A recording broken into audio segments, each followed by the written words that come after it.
everybody. Welcome to a special live broadcast. It's not really Blake's Buzz. It's not really an EXP special. Well, it is an EXP special. It's something. It's a launch party. This is a Tuesday mother buzzing launch party, folks. And we got a doozy, a kaiju-sized doozy to talk about today. I'm so excited to be involved in this campaign, working with amazing people, making amazing comics, and I'm so glad to be a part of the amazing EXP so we can hop on in the middle of the day and shout out from the rooftops that supporting indie comics is amazing. And if you want to be a hero, all you got to do is support some fine indie comics.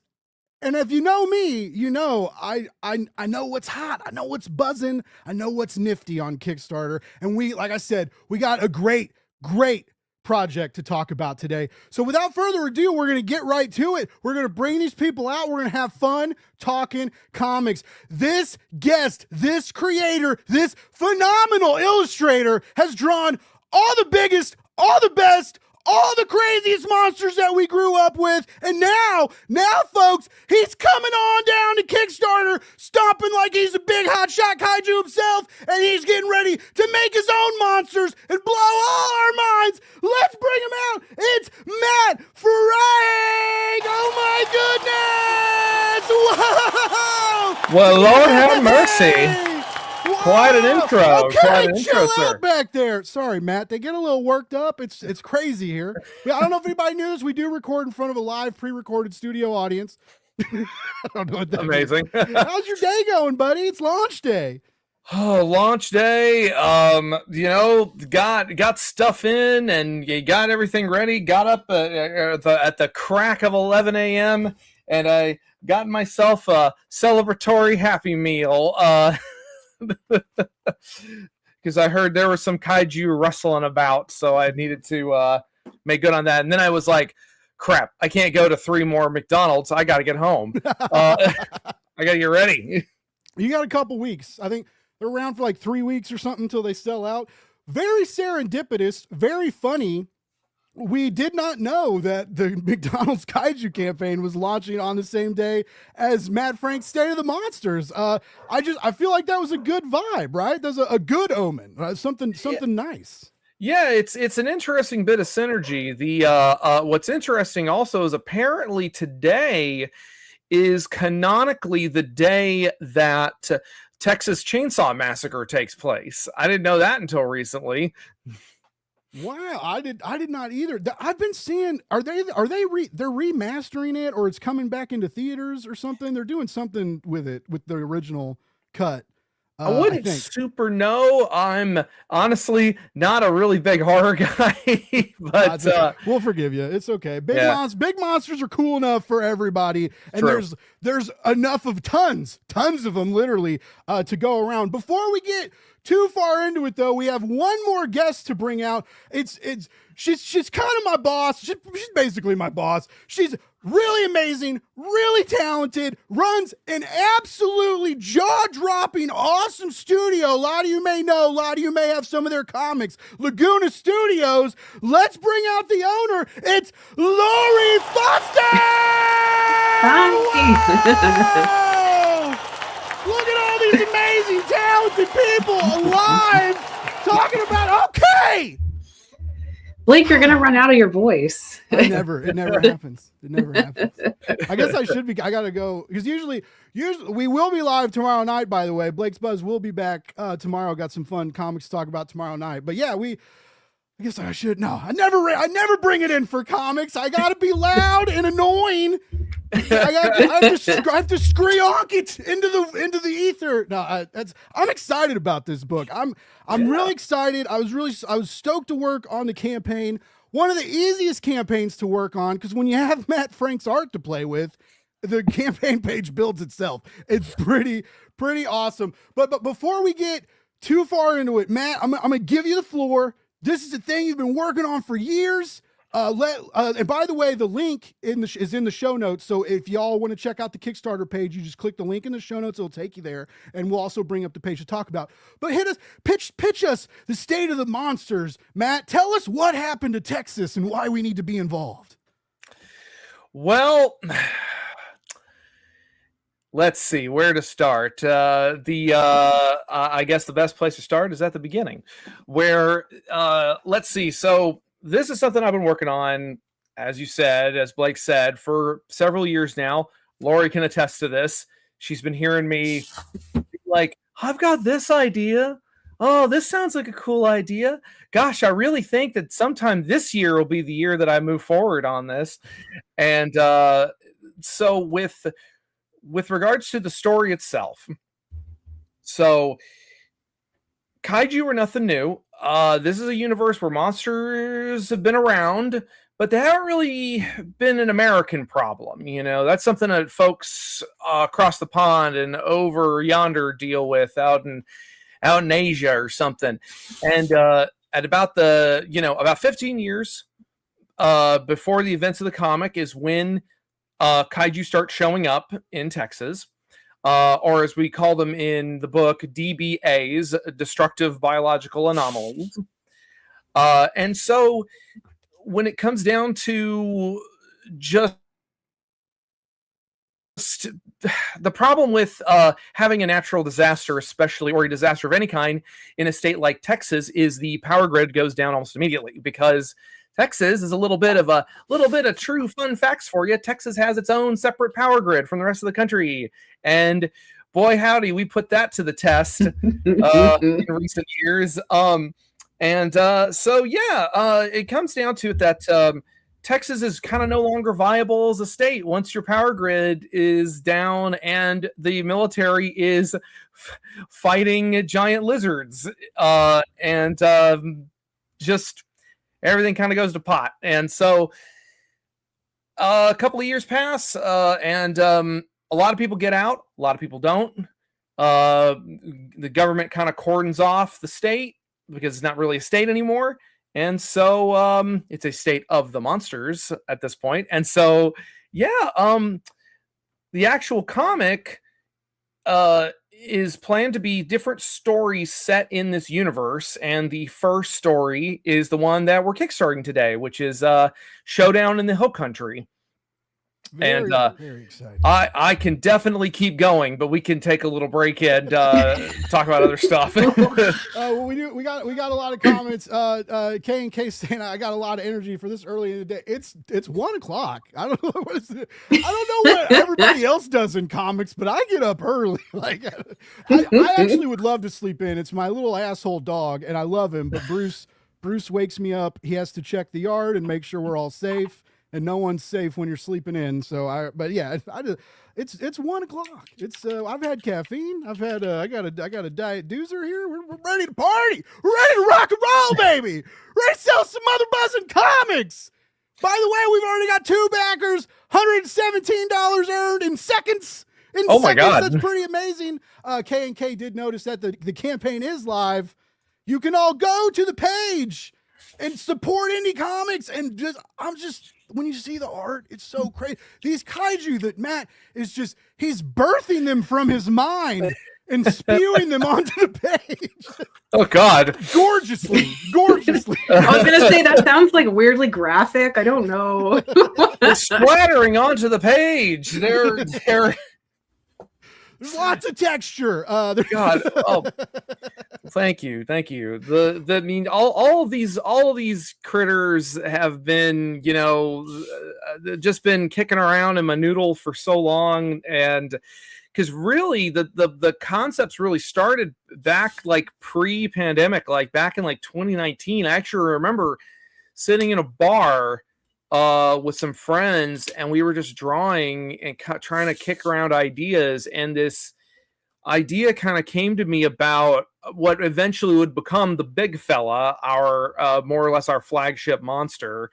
It kind of came to me there in the bar of like just this thing that came out of the Texas Hill Country that kind of looks like Enchanted Rock a little bit, and that was that was.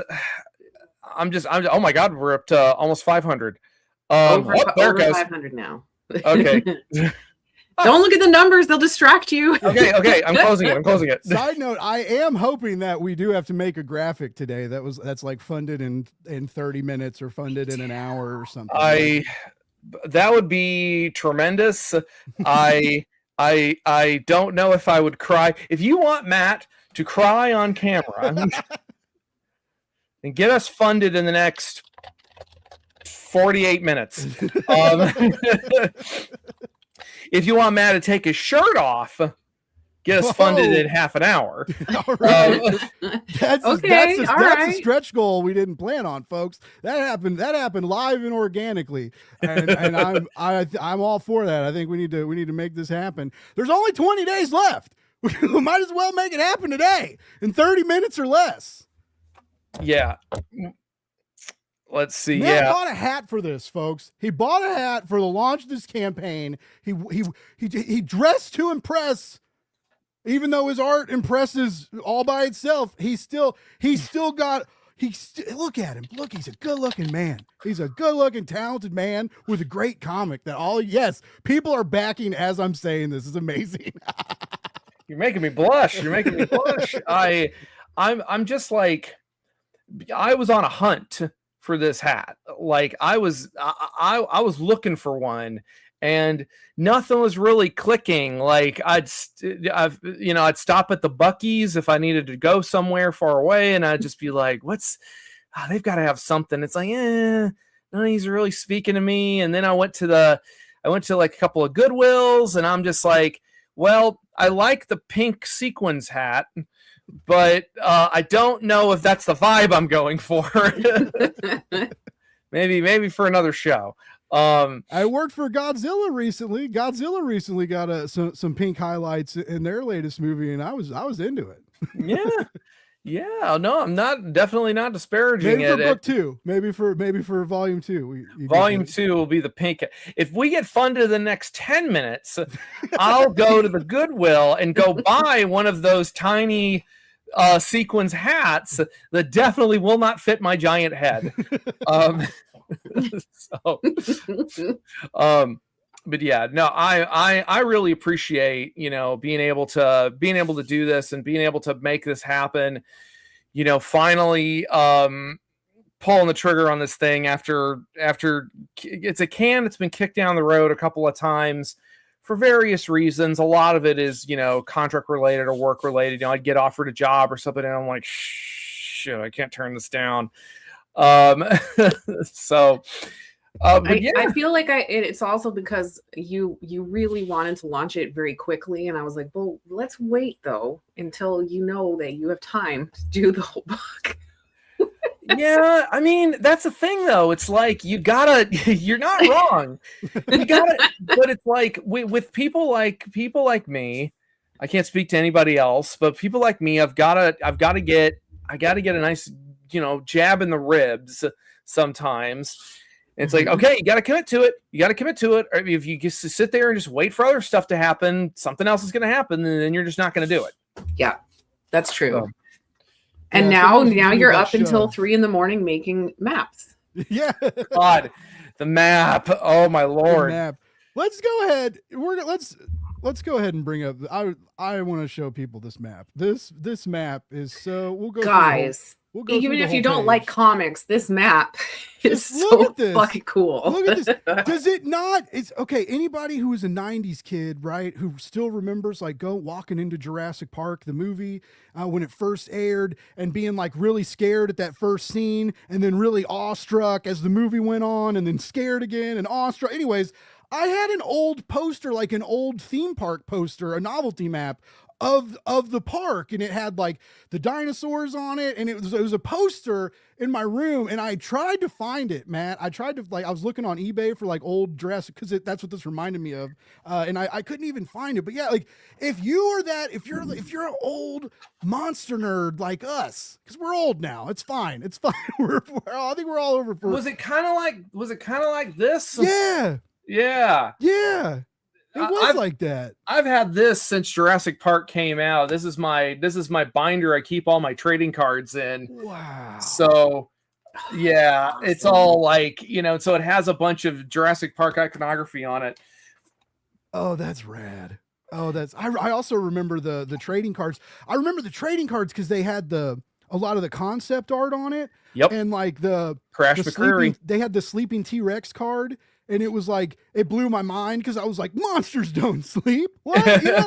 And it was like curled up like a puppy. And then they finally did it in like, spoiler, movie's old, but they finally did it in the new movie that everybody hated, which was still a fun dinosaur. I don't know how you can have dinosaurs and monsters and giant robots and stuff in movies and be mad at them, right? Man, even they can be terrible, but it's still fun. It's so fun, right? Like that's such a loaded statement for someone like me, because I've definitely eased up in recent years. I don't have as many hard opinions on, whatever, but I do.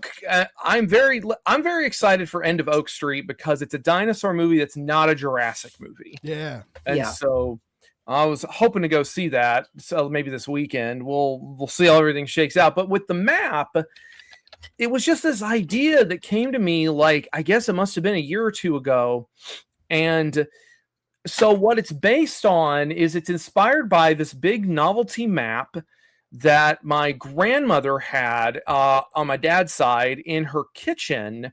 And she lived in Marble Falls, Texas, which is a little ways outside of Austin. And we used to go visit, and she had this novelty map that was like, it was 18 by 24. It had all these little landmarks, and it was definitely older. Like it was like, it still used the word Indian for Native Americans, a kind of old, if you know what I mean. Like it was just, but it was still very interesting because it had all these little historical facts on it, and it had like, here's where the dinosaur tracks are up near Glen Rose, and here's where these outlaws were west of the Pecos, and here's the Alamo, and it was all these teeny tiny little illustrations on it. Now, I definitely did not have the time to make something with that many super teeny tiny illustrations, but I still wanted to do like this, like, here's where all the monsters are, and here's where everybody is. Here's like some of the territories they're at, and it's just been living rent free in my head for years now. And so I was like, I gotta get it done. I gotta get it done in time for the campaign. Gotta get it done.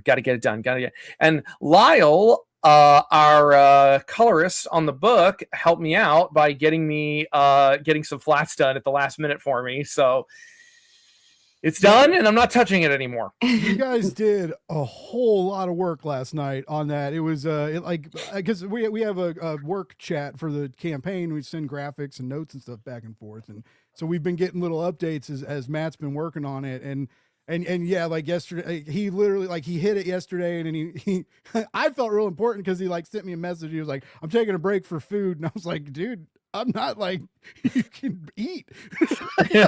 I'm not like, we're launching the campaign now. No, but but yeah, you guys did so much work on it. It looked so great. Before we go on, we got several comments in the chat here. I didn't realize that was your partner Caston in the comments. Yeah. Also saying hey to everybody. We appreciate that. So someone Pixeled Alex says, save the pink hat for a Kaiju Valentine's Day stream. That's a great idea. We should just do all themed Kaiju streams from now on. We've also got support of making Matt cry alive. I think I like that idea. I've cried on a live stream. It happens every now and then. All you amazing backers in this amazing indie comic community, it's easy to get emotional when you all come together and show support like you do. Donnie saying happy launch party. Manzilla just backed. Stoked to meet you. Thanks so much, guys. This is so cool. We really, really appreciate you. Kenneth always popping in saying, hey, we appreciate you. I guess let's go ahead. Let's bring up the page because we're almost at $2,000 and 25 backers and just in a mere matter of minutes. Holy crap. 20 minutes. Guys, I'm not going to be okay. I'm not going to be okay. Like, it's just one of those things where I kind of float through life, and I have this thing, and I've talked about this with Caston, where I kind of feel like nobody perceives me. I kind of feel like I don't exist if I'm not talking to someone. and I'm just in my room doing my little drawings, and I'll put them out. Like, oh, if you like those drawings, that's nice. And I go back to my little hole and my enrichment time in my enclosure, and so every now and then, but then when I go to events or I do something like this, like the support that people actually have, and they show up and everybody's so nice. Like I did Kaiju Go on Saturday, which is the Dallas Kaiju. It started as a film festival, and now it's growing. It started like a marathon. Now it's growing into like a full on event, like a mini convention. And everybody's just so nice and so just like supportive. We had a lot of people saying like, I'm so excited for the new comic, man. You're finally doing it. And I'm just like, why do you care? No, but it shows they do they care. And it's like, it doesn't matter why they care, and that's what's important. So also what's important is, so a lot of creators watch my show when I go live, especially a lot of Kickstarter creators, and I want to, even artists like Matt's art is phenomenal. It speaks for itself. We're about to show it on the page some more. People are in the comments talking about the map right now.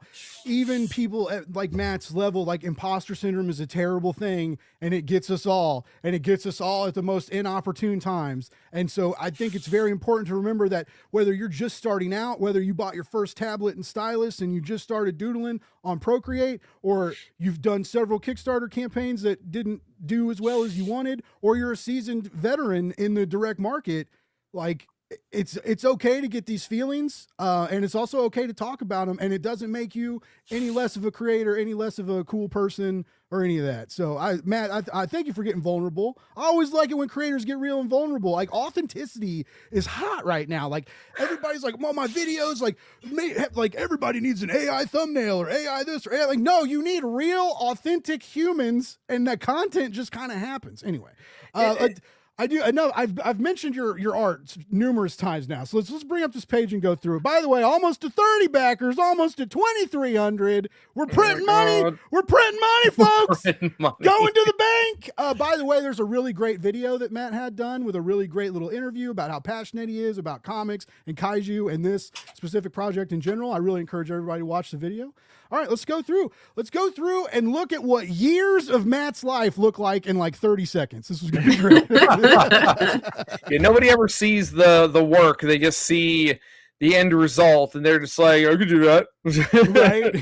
But, nah. By the way, I love this cover. It's the colors, the backdrop. It's just, everything's great. Did you do your logo too, Matt? I think I did everything on that page. Like wow. I designed the Laguna logo actually. He did. Yep. So everything on that cover is actually his design. I thought it looked better. I don't know. I'm just kidding, Lori. I had y'all gave me like a base concept, and then I fleshed it out. But yeah, I really appreciated the cover. Was something, to be honest, I wasn't sure if it was going to come together, because I think I was so focused on that damn map that I was like, the cover is going to be this thing. I just got to fart it out. I just got to fart it out real quick. And Casson had actually suggested the idea of like the shape of Texas or a map of Texas being like part of the design. And I really like that idea, but I also kind of wanted it to have like a Showa era classic monster movie poster quality to it, and that those two ideas kind of married and helped bring it together. And also thank you to Lyle for flatting it so that I could get some sleep and do something else. But yeah, no, I really like how it came out, so thank you. By the way, Anguirus, I may have said that wrong. I apologize. Anguirus, yeah, that sounds right. Anguirus says Big Fella, already their favorite. Please don't let anything bad happen to them ever. I agree. I want Big Fella around he's been around for a long time. I feel like he should just keep. How long do these things live in your world? Are they immortal? Or are they like? It depends on the DBA. It depends on the species. Because like one of my philosophies when it comes to kaiju is, there kind of are no rules. Like they could be ancient or they could be brand new. They could be a brand new mutation. Internally, I think Big Fella has been around for a while. But I'm kind of intentionally vague about exactly what he is and exactly where he came from. You'll have to read the supplementary material for that stuff. But by comparison, Queen Vesper, the giant bat, she's more recent because she has this fungal infection that's basically part of her anatomy now, and that fungus is from deep. All anybody knows about it is it's from deep within the earth, and so she's a little more of a recent mutation. But you know, like I said, and then there's stuff like the jackalopes, as you can see in the top left there. The jackalopes are not natural. They are designer pets that somebody made and then got loose. Of course, yeah, it does. What's funny is I doing research for this. Jackalopes are real. They don't literally have antlers, but they're actually, this is a little bit of a bummer, there actually is a viral infection that specific rabbits can get that makes it look like they have horns growing off of their face. Or like the Cthulhu tentacle beards. I saw that. They have that too, yeah. It can just come off of their heads, and in some cases it looks like they have horns. They looks like this. Oh, that's what I've heard, is that, you know, that's kind of where but I did want to speak to the jackalope design, because like I had some initial concepts, but our charm artist, Samantha Wright, actually kind of took the jackalope as a base concept and just ran with it and gave it that really fun color so it would contrast chupacabras. And I just loved it so much that I kind of adopted it into the broader the fiction as like, oh, well, if they're designer pets, they probably come in a bunch of different colors. So yeah, so Samantha's great. We have some really great collaborative artists working on this project too. Like there's some really great talent going into this. Yeah, we'll definitely the print set that you can get. Matt talked about the cover and how he wanted it to kind of look like an old school kaiju movie poster, and you can get a print. You can get the prints individually or as a set, but the print without the trade dress and stuff. So it really does kind of look like a movie poster. But yeah, the other artists you got, we'll scroll through those in just a moment. We got some more comments to go through. Let's see, we got Drew says the map is given big board game vibes. Thank you, Drew. Trading cards, maps. I mean, we're just a couple steps away, folks. Like, who knows? Who knows where this could go? We know some people, Matt. We should definitely. I mean, I think I mentioned, like, Casson and I were out watching the meteor shower the other night, and I just bolted upright and was like, TTRPG. Mm-hmm. And Caston was basically like, get the comic done first and I'll lay down because you're blocking the sky. And with the TTRPG, we can do minis. We can do minis of all the kaiju. I don't want to give too much away. We are in negotiations for toys right now. We have a company that I've worked with in the past who's been very interested in doing toys. Oh my God. I'm just like, again, it's one of those things where it's like, it's that imposter syndrome of just like, okay, if you want. But yeah, no, there's a lot of potential. That's kind of why I built the IP the way I did, was I wanted it to be more about the universe than necessarily. Sorry, I think I froze a little bit. I wanted it to be more about the universe than necessarily just like the same set of characters. Because the first issue is focused on the Texas Titan Tour Company, which is they're definitely a black market tour company. They should not exist. But the second issue, if we get there, has a different story with some different characters. It has a because in the old Godzilla movies and the old Toho films, so it wasn't just Godzilla, you know, it wasn't just a bunch of Godzilla films. It was, you had Dogora the space monster, you had Mothra, you had Rodan, Varan the Unbelievable. There were all these other kaiju events happening in this like post-war Japan version of Japan, where monsters were just coming out of the woodwork, and they all ostensibly took place in the same universe, and they would make references to each other, and sometimes characters would show up in other movies. But it kind of was like the Marvel Cinematic Universe before the Marvel Cinematic Universe. Like, it was this shared universe where it wasn't really part of the plan, but you know what I mean. But anyway, so the idea I had was, let's tell stories like individual kind of movies set in this universe, and other characters come in and out, and I want there to be supplementary material that focuses on, like, I have another story in mind for the set of characters that are in this book. It'll just be kind of a side story, and kind of jumping around a little bit. You know, I want to be upfront about that. I don't want this to be a Halloween 3 situation where it comes out and it's like, where's Michael Myers? And it's like, oh, it's an anthology. And it's like, yeah, but you already made a second one. Like, right. Yeah. Just give them like 15 years and then they'll come around and love it, and it'll be on every horror or every like top kaiju comic list. Because that's funny you bring that up, because I remember I had cool parents as a kid, so like they'd let us go to Blockbuster and like get pizza and rent R-rated movies, and they didn't care, let us stay up all night and stuff. And so we rented Halloween 3 because we were like, oh, it's like there's another one, whoa, and we watched it and we're all like, where's Mike? Like, you know, we were so mad. And I still to this day, like every Halloween, I'm like, I should finally watch this, and I never do, because like when I really get ready to watch it, like kid me is like, why are you wasting your time with this, dude? Remember how mad you were? Remember how mad you were as a kid? But I know it's like a cult classic and it's kind of something special and like should be watched. But anyway, I know we're sidetracking into horror. But you do have love in the chat, by the way. The people are loving the designs of the charms. People are already excited about the toys.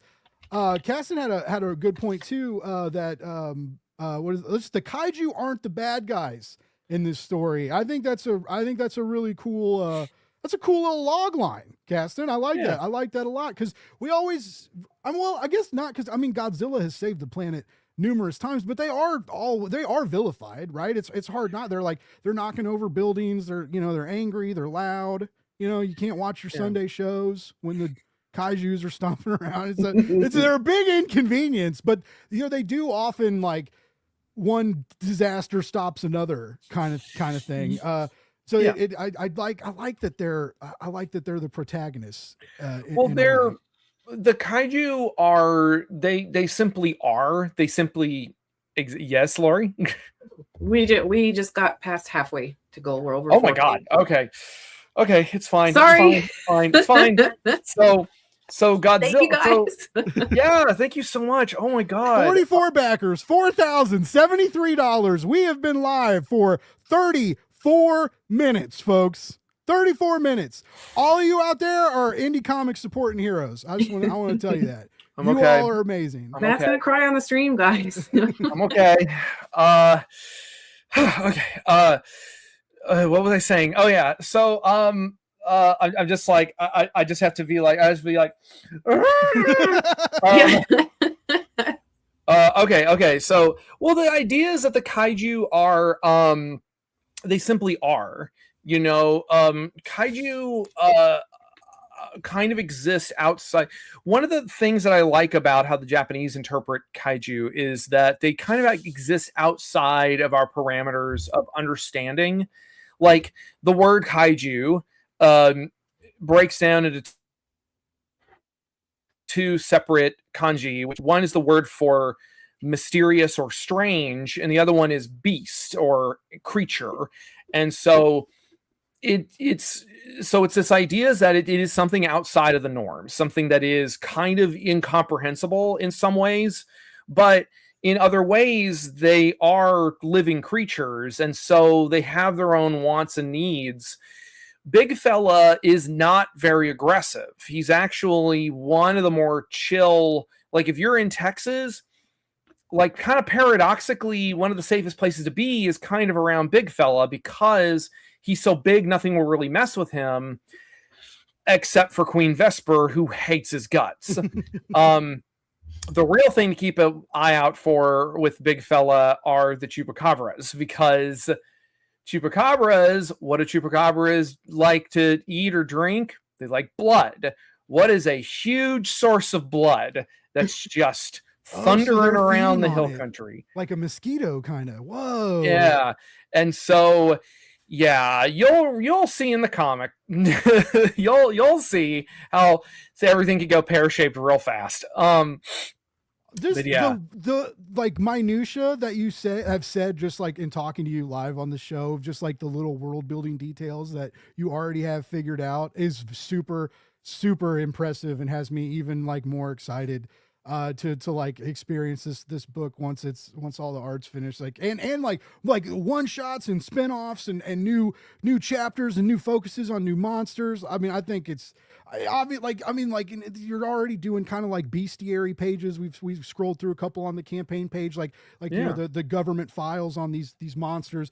Lori, I want to spend to you. We've been talking a lot, but something I've been wondering. I got the whole time we've been working on the campaign, and I kind of failed to ask, how did you two meet? How did the Matt Frank Laguna Kaiju combination like happen? How did this go down?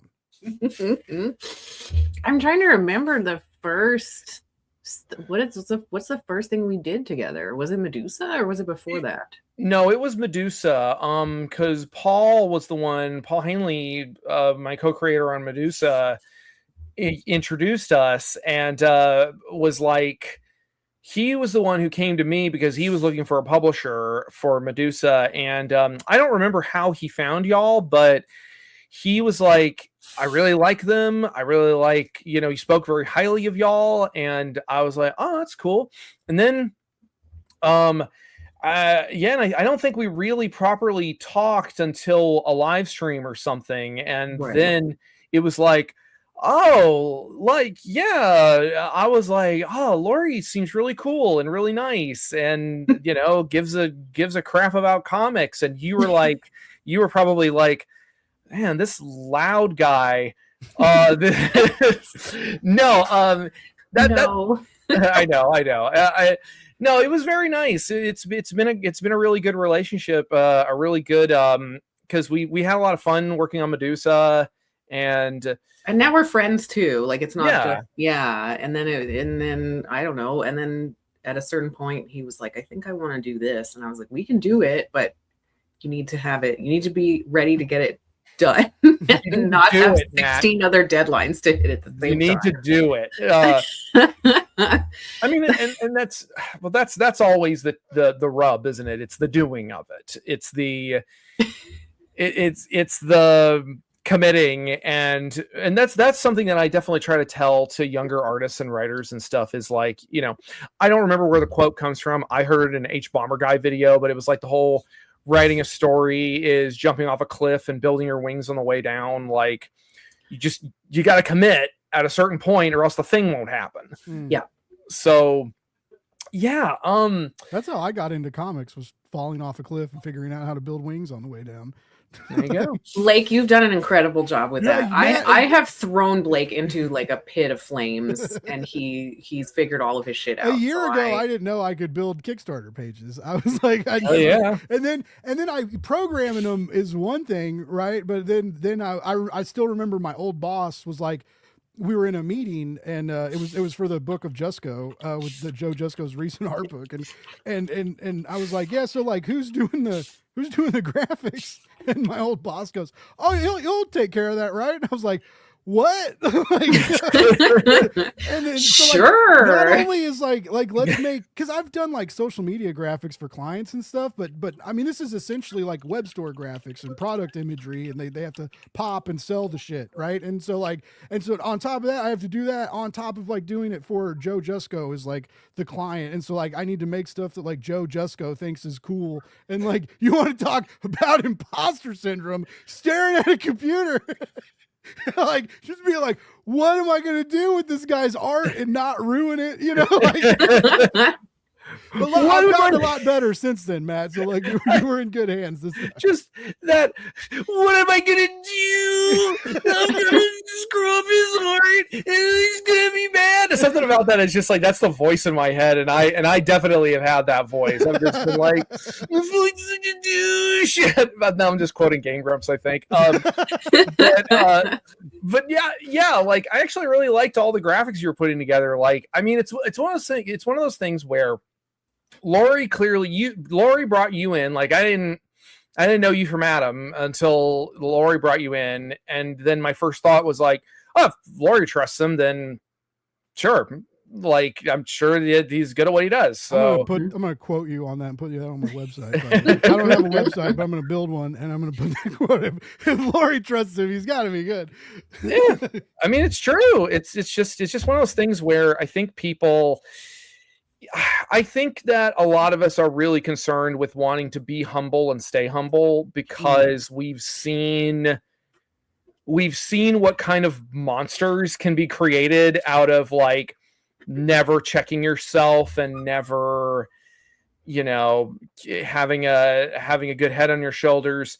And I used to be really bad about it to where I was much more disparaging, and like I'll make jokes about, why do you care? But in my heart of hearts, I sometimes do have to stop and say, Matt, you've been doing this full time as your job for 16 years and you're good at what you do.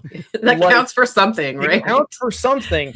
Like there have been times, it's like the only time I ever get like this. There have been times where I've just been like, excuse me, like, whip it out a little bit and just be like, excuse me, don't you know who I am? Like very rarely. I rarely get like that. And Caston will attest to it. She's like, it's the only thing he gets like that over. But sometimes the passion pops out, man. I mean, you can, everyone should stay humble, but I mean, also like, and I tell people this all the time, like it never fails. I'm sure you've noticed creators do this too, both of you. Someone will launch a Kickstarter page, right? And the night before launch, like they'll put a comment out and it's like, hey, everybody, I'm real sorry. I'm launching my Kickstarter tomorrow. I'm going to be talking about it a lot.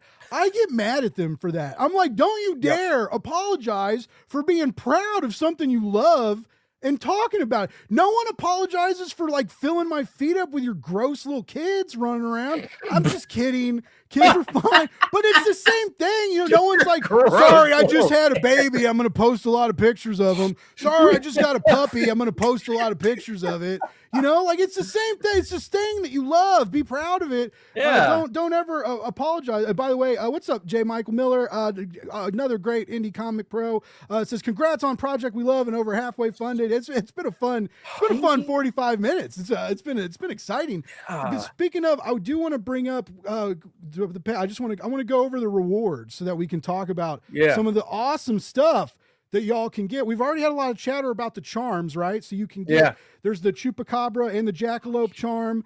These are great. You can get them both together at a slight discount. You can get them separately as add-ons. So that's these were, you collabed on these too, right? Or is this... those were collab. I designed the Chupacabras for the comic, and then the Jackalope was a little more loosey-goosey, but I worked with Samantha Wright, who's a local artist. She's based here in Austin. I've known her for a while, and she's really, really good. Like, she has this lovely, clean art style. I was inspired to ask her to collaborate because she had made a little comic. She does these little web comics that she posts every now and then.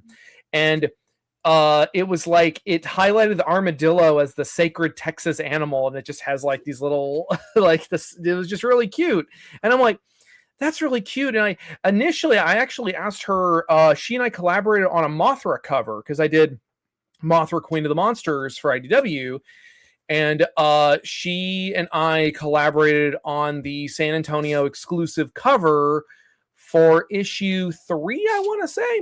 Nice. And so we got I got her in on this, and she was super excited to do it, and was just like, she's the sort of person who'll get so excited she'll turn around sketches within the hour. Like it was crazy. But yeah, that's that story. That's awesome. Yeah, so many great people you've had work on this. Like, we'll get to the prints and stuff too. But and I know that the digital, by the way, right now we're looking at it's 40 to 50 pages. We don't want to say too much right now because there may be stretch goal plans, which you could all probably find out sooner than later. If you get this funded right now, go! No, just anyway. But the page count, we do know it's going to be over 40 pages. It may end up being being up a little thicker depending on how the campaign goes. Matt's got some crazy ideas, and yes, I'm not gonna lie, Lori and I are super into them. So it's something to keep an eye on. But so that it is a little pricier digital edition, but you're also getting basically getting 2 issues of a comic. It's a double shot, one shot. Yeah, that's a coined Blake Morgan term, a double shot, one shot. We'll market that later. But yeah, it's and then here's the awesome print pack. By the way, you get this amazing set of 6x9 prints. The 2 of these are from Matt, and then I got the Texas Titan Tours print by Devin Kraft, and that Queens of the Night print is so gorgeous by Ash Vasquez. I love that you're bringing in local. And this is a big deal for you, right? Local artists. Like it's a big like Texas community thing behind this. Like, we want everybody to read it, right? But Matt is from Texas. Texas is featured in the book. He's featuring local artists, which is really cool. And by the way, Caston had a cool comment here. We have international backers from UK and Germany, which is awesome. I guess Matt was worried that outside folks wouldn't care about a Texas-based comic, but that goes to show that like everybody loves giant monsters. Like, there's just something in us like that. That notion of like feeling small, right? Kind of like when you see like the shot of the universe or a shot of the planet from space, and it's just like that idea of just like feeling small and seeing something like infinitely greater than you are kind of does something to your brain and rewires you differently for a short. Because usually feeling small is like a bad feeling. No one wants to feel like that, but like standing next to like the Statue of Liberty or something crazy like that, right? Or a giant living, breathing kaiju that's really just a friendly bulldog, which sounds like the big fella may be, which is sounds like he's my spirit animal. I'm gonna go with it. But it's just like there's just something about that, and I think that's the fascination, right? That's why there's new Gundams every year, right? And it gets bigger and bigger, and in Japan they have like the life-size statues that they're now taking down, and I'll probably never get to see because life is unfair. But anyway, I digress. But there's something magical about that, and the world over knows that Matt Frank is in the kitchen making the sauce. That's the important thing to take away from that. Well, I appreciate that, because like I will say that so swinging it back around to the Jurassic films, I have recently kind of adopted the opinion that the Jurassic films, after the original, all of the okay, I gotta finish my thought. I love distracting Matt with numbers. I'm sorry, Matt. Bad for me. I've got ADHD. Leave me alone. So, all the Jurassic sequels, I think, are kind of the same quality. I think they're all just varying levels of nonsense that are thin veneers of plot threads to string together expensive dinosaur set pieces. That's the whole point. And if that's your speed, that's fine. But there is a line from Jurassic World that goes, Jurassic World exists to remind us of how small we are. And I feel like that's actually very accurate to the love of dinosaurs and the love of kaiju, and even stuff like astrophysics, and like, because that's Caston's big thing, is I almost said astronomy and astrophysics, and because it's this thing that kind of like it makes you feel small, but it also makes you feel like, but so it's amazing that I'm still here. It's amazing that I'm alive, because I'm such a small part of this, but I still matter. And that is one of the things I like about kaiju fiction, is that one of the reasons why kaiju can't, in a lot of traditional media, can't be defeated just by the military, is because it's boring. It's boring to just be able to bomb the kaiju into oblivion. So it comes down to the main characters having to come up with a plan. I mean, Godzilla -1 was really good about that. They were like, a bunch of normal people are going to get together and we're going to solve this impossible problem. But anyway, yeah. What the hell were we talking about? Oh yeah, the prints. The prints. I wanted to talk about the prints for the campaign. So like, I did those two, the center one and the one to the bottom left. That art's been around for a while. That's like the first piece of like finished art I made for State of the Monsters. So Ash Vasquez's print at the top there, the Queens of the Night, is centered around one of our main characters, Rosie. And I just was like, I wanted a print to focus on Rosie, but I also wanted something that would tap into Ash's unique style, because Ash has this almost like concert poster sort of approach that she takes to her work. And I've known Ash for years. We've collaborated on a bunch of stuff. She also collaborated on a Mothra cover with me. I've sort of in some ways considered her like almost like a little protege, because Cass and I try to give her advice on her career and stuff. But yeah, and I'm just really glad that she tapped into exactly what I was thinking, because I was like, let's put Queen Vesper and the Spore Bats into this print so we can get that cool blacklight effect almost. And then the other print by Devin. So Devin was one of the artists who worked on Godzilla versus Texas. And I was like, well, I'd love to bring it, like you pointed out, Blake, I want to bring in Texas artists. I want to try to keep it like, of course, I've also had offers from people outside of Texas, even in Japan and stuff, to be like, well, I'd like to make something for it. And I'm just like, I know you do, but I want to try to keep the pool small for the first one. So we'll see how things go. But the Devin's poster I had a concept for like a tour poster, like a tourism, an old-fashioned tourism poster, and I just did not have time to make it myself. So I thought, Devin, you want to crack at this? And he made this really cool, like kind of pop art feeling poster with these really lovely broad colors, and it's really nice. I'm really happy with how it came out. So yeah, I like the I can't think of the word, the perspective, like the horse, and then the massive kaiju, then the plane in the background, and everything kind of works together so that you can really understand like the massive size of this thing, right? It's really cool. It's really cool. So yeah, everybody, you can get the pack, you can get them individually if you like one more than the other. And then as we see when we scroll, there's a way to get everything. What you should all do, you should all just get everything. By the way, the print edition, $25 gets you the print. You get it signed for $30. Matt will sign them.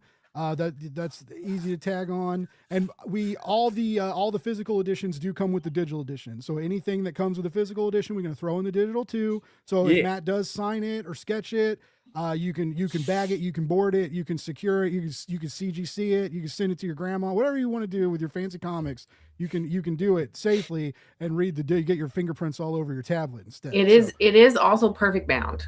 It's not staple bound like an issue. It's going to be a small perfect bound book. So keep that in mind, because it's awesome. It's premium. It's cool. Yeah. Yeah. It's like going to be fancy. I didn't want the, each campaign. I know that that funding individual floppies is easier because the threshold is lower, but I just felt like I wanted each story to kind of be a self-contained, like a movie, set in this universe, and that to me was the vision I wanted to go with. I also wanted to give people a little more bang for their buck, so I'm really glad to see that people are already excited for it. They're very excited. It looks like, and if you really want to show your excitement, you can literally wear it. You can wear your excitement for Texas Titan Tours or Matt Frank's State of the Monsters, or just a love of kaiju in general. The basically $25 gets you choose one. And how this works is we'll reach out in the survey after the campaign. We'll get the sizes and which design you want. We'll ask you all those important questions later. I know someone's going to send us a comment saying there's nowhere to put your size. Listen now, we'll send you a survey and we'll get all that information. I promise. Lori is so good at that. Lori is so good at survey sending. 100%. Your mind will be blown. It will be the most in-depth, perfect, easy to fill out survey. And then you get a whole bunch of cool kaiju shit later. It'll be the best experience of your nerdy little life. All you got to do is go to Kickstarter and buy some cool stuff, right? Like this. Look at this bundle. Look at this gift shop bundle. Straight from Texas Titan Tours. The gift shop. You get the book. You get a shirt. You get these pins. Oh my God. You can put the pins on the shirt and wear it all while you read the book outside on a park bench. You'll be the coolest person ever. $50. $50 gets you all that. That's so cheap. That's so we're basically giving this away. $50 at a time. Hell yeah. And then this is what I like for 50.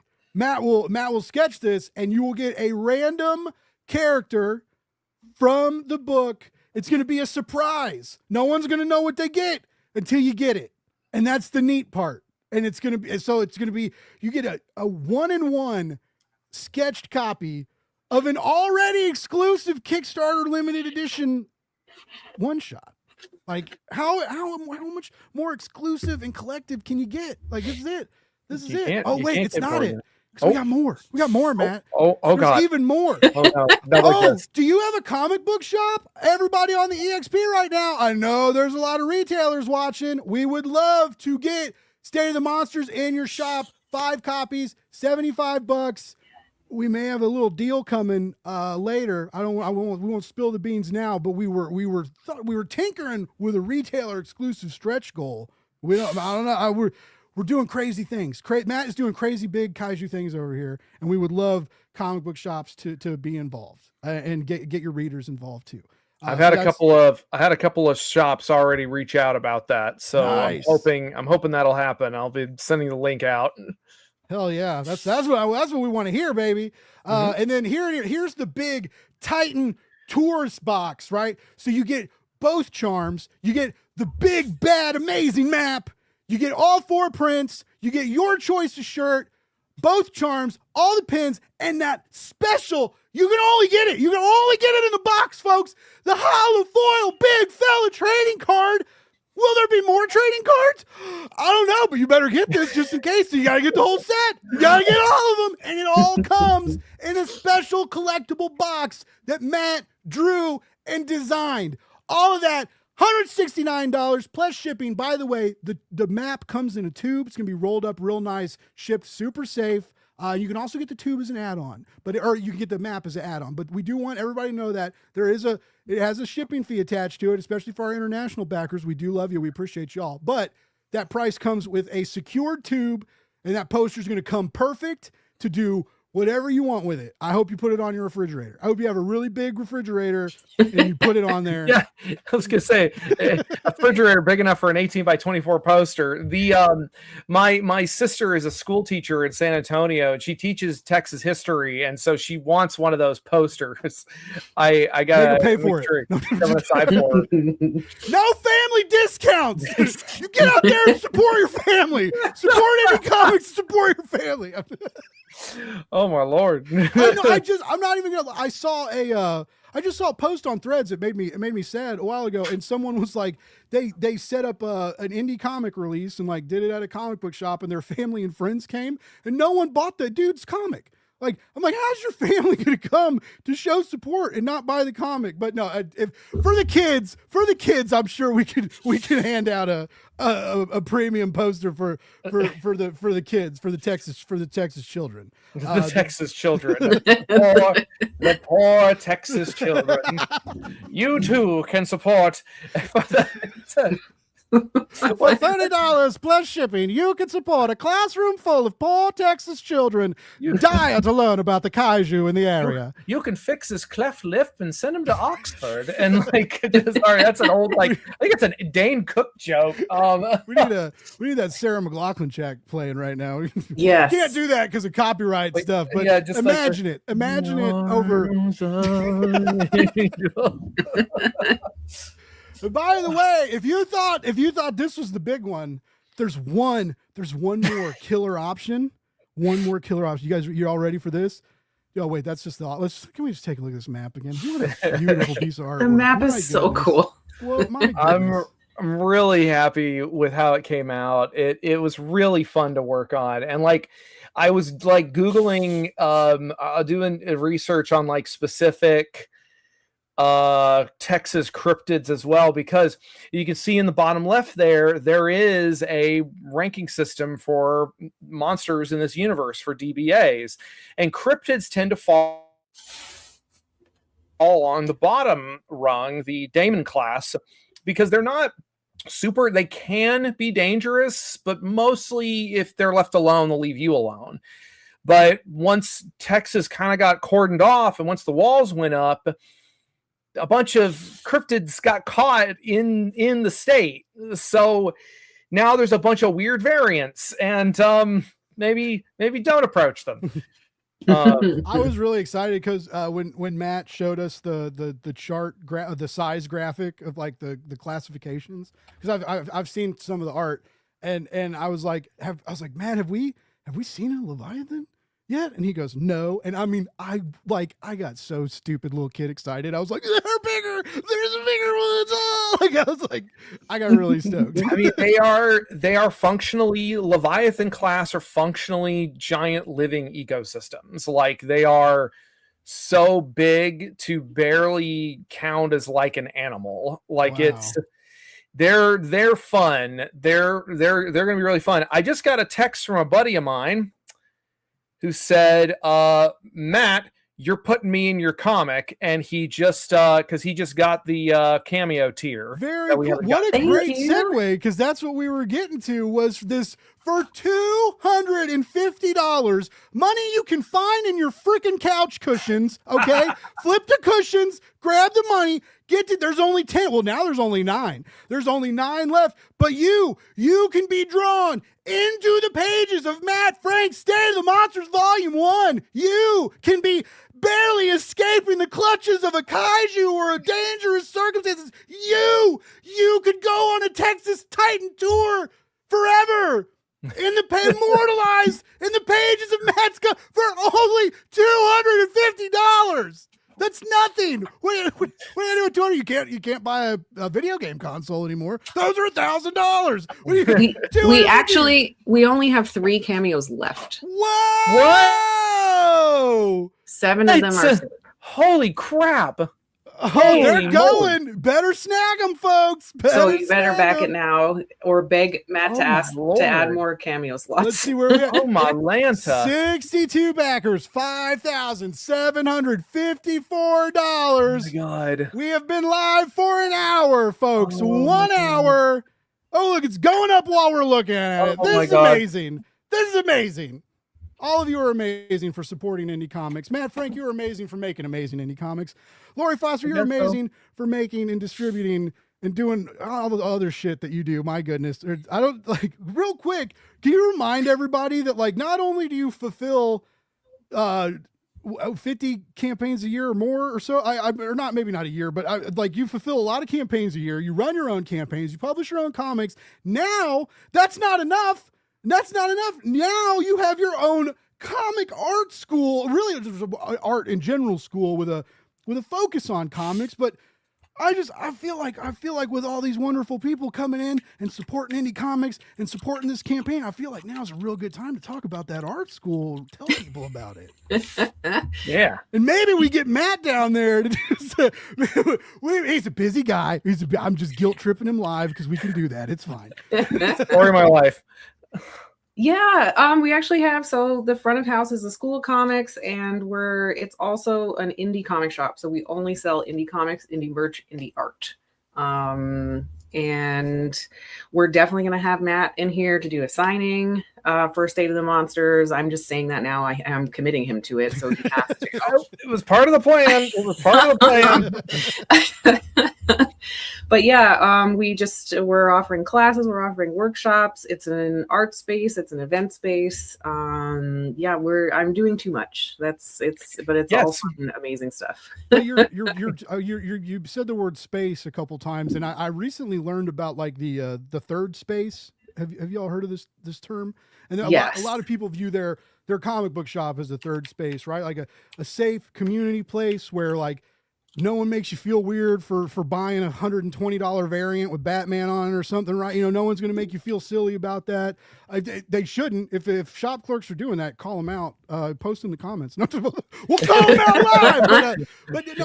But it seems like that's something you all are really trying to do there is make a third space, a great space for art, a great space to make things with your hands. We all use Photoshop, and digital artists come in there and do wonderful things too, but it's very anti-AI, and it really made me happy because you have these awesome interns and Wolf and these younger nerds working with you now, and all of them hate AI too, and that made me so happy because that's been the fears. It's like even with me loving to write and loving to read, like in high school I was checked out. If I had the option to like cheat and not do anything, I wonder if I would have done that or not. And so it is a big worry. Like, can the younger generation check out and get this office work basically, which is what high school is, out of the way and to do it. And so anyway, that's been like a worry. But so yeah, having these young kids show up and drawing stuff and illustrating stuff like frame by frame, and it's really cool. It's really cool to see. It was really cool to work with on the last campaign too, on the Laguna. Yeah, it's just been so awesome to work with everybody and meet all these people and meet people in the community who are like, oh, we always needed a space like this, and we're so glad this is here. And they're asking us questions about publishing and art and making things, and I love it. It makes me so happy. And it seems like there's always people in there, like not just staff. Like there's a good in and out traffic, and you're doing lectures and kind of seminars and stuff like that too with local artists. Like very, very cool what y'all are doing. I can't hold on. I should have this ready. I was gonna. You need to follow the Instagram. You need to follow Laguna Studios Comics on Instagram. Do you know what the art school one is? I think it's just School of Comics. It might be School of Comics SATX actually. I believe it's School of Comics SATX. Okay. Yeah. If only we had the accumulation of all human knowledge at our fingertips. I was talking about that the other day. I missed, that's part of the deal I missed about pre-recording. When you have to figure something out, you can just cut that part out. But when you're live, let me pull this up and Google it and talk at the same time. It's always different. But yeah, I really encourage you to follow all the cool stuff that Lori's got going on. They do really amazing stuff, and it's been the last year working with y'all and making these awesome comics and doing all this awesome Kickstarter work has been crazy. Good fun crazy, and it's nice. Everybody gets so focused on the direct market, and even Matt, I've talked to Matt about this, and Matt had a lot of contract work and was doing a lot of cool stuff, and like he said earlier in the show, is you get these opportunities you can't say no to, and when you say yes to that, then State of the Monsters gets pushed back a month or 2 months or till whatever the next project is done. And you got to work, you got to eat, you're still a kid at heart and a nerd, right? So when you got to look at all these action figures and shit behind you. They give you a chance to draw them. It's going to be hard to say no. So, but yeah, I'm just really glad to be a part of this with both of you. I was really excited when Lori told me that she was running Matt Frank's campaign. I was like, what? How'd that happen? Like, you know, it was just, I was like, the guy who draws Godzilla? Like, I almost said effing Godzilla. I caught myself. But I was like, you know, I was like, whoa. And it's not direct market people come to Kickstarter all the time. It was just, it surprised me, and it was exciting, and then exciting and stressful, similar to that Joe Jusko situation. Like, oh, I got to take this guy's art, make it look cool, and have him not be mad at me. I especially when I was like fitting the, I had to crop out part of the map on the box graphic so that everything could show it. I was like, he just spent like hours on this, and I'm cutting a third of it away in the graphic, just like, I don't care. there goes 8 hours of Matt's life. I just sacrificed. You're not deleting stuff, like, no, you're not. But I take the meaning. No, I mean, it is interesting because, like, I was asked, you know, a couple of times by people, because I'll talk about it when I go to conventions and stuff, or when I talk to other folks in the industry.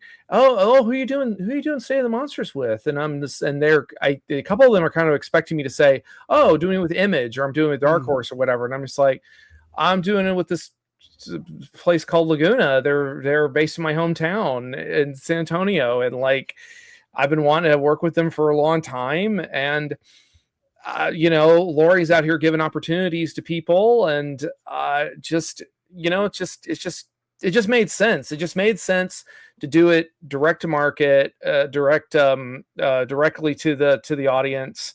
And I love Kickstarter campaigns. They're so fun. There's such a like, let's put on a show energy to it. Whereas, you know, sometimes in the broader market,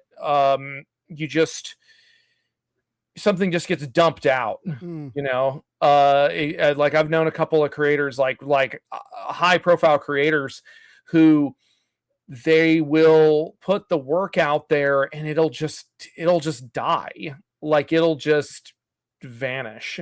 And it's like, you know, so with Kickstarter, it feels like everybody's involved, and we're making this happen by everybody, by the fans and the readers and the creators, you know, working with them directly. And so, and I, you know, Lori, you've you know, making that happen. You and your company, everybody you work with, are making that happen. So I just appreciate you. Oh yeah, Lori's so a real fun. winner. I'm so glad that I get to do this. We were here to celebrate Matt, but we're not. We're here to celebrate Lori and her awesome spiked purple choker. That's what the show's really about. By the way, thank you for popping that link in. I just posted a link in the chat. This is the School of Comics _SATX. Really encourage you all to follow them. Wolf is their social media person and is hilarious and really good at their job. And they make wonderful shorts that I'm jealous of, because I sure don't get that kind of engagement. But I'm not going outside and dancing in front of shit, so you're not going to get that from me. And but even though I guess I really should, because it definitely seems to be working. But I just, like I said, you see the shorts, you see the stuff Wolf posts online, you just see how excited everybody is over there about comics, and it's good to follow and support those people. It's incredible. Victor, by the way, thank you. Saying congratulations. Let's go. Yeah, Victor Convoy. That's Lyle. That's our colorist. What's up, Lyle? That's Lyle Lyle. is a very talented person who Matt made stay up late several nights. Yeah. The last couple weeks. Thank you, Lyle. Get used to it, Lyle. Lyle, I've actually known for a while. There, Lyle. By the way, we're only 1,500 away, or 1,400 away from being funded. I'm going to close that. But yeah, so Lyle as Vector Convoy has been in my live streams for years. In fact, like, he's one of the people that Casson knows by screen name, because he's always in our live streams.